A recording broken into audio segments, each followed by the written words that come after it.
Hey, my name is Sam, aka Mr. Two Pairs Minimum, and today we're going to take a quick look at the XC-72 by New Balance and French premium menswear line Casablanca in the Marshmallow colorway. It comes in a green and white slanted checkered box with a large MP branding on the lid. Inside the box comes the shoes wrapped in white New Balance branded paper. No extra accessories are included, but we're not here for the box, so let's get right into the shoes. These released back in December 2021, Casablanca and New Balance toned things down this time on the XC-72. Dressed in white perforated leather and suede overlays, green and orange embroidered branding accents the heel and tongue.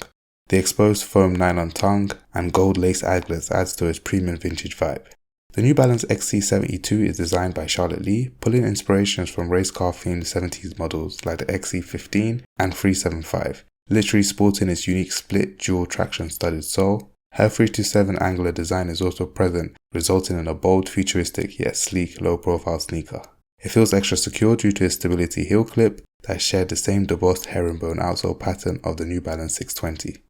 Sizing wise, I stay true to my US 10, which is a UK 9.5 that fits just right.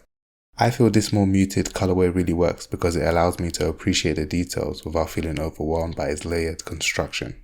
As usual, purchase links will be in the YouTube description. While you're there, hit the like and subscribe button and comment RACER to show me you enjoyed this video. Now let's discuss, did you pick these up, did you miss out, or did you pass? Let me know your thoughts in the comments below. Apart from that, have a good day.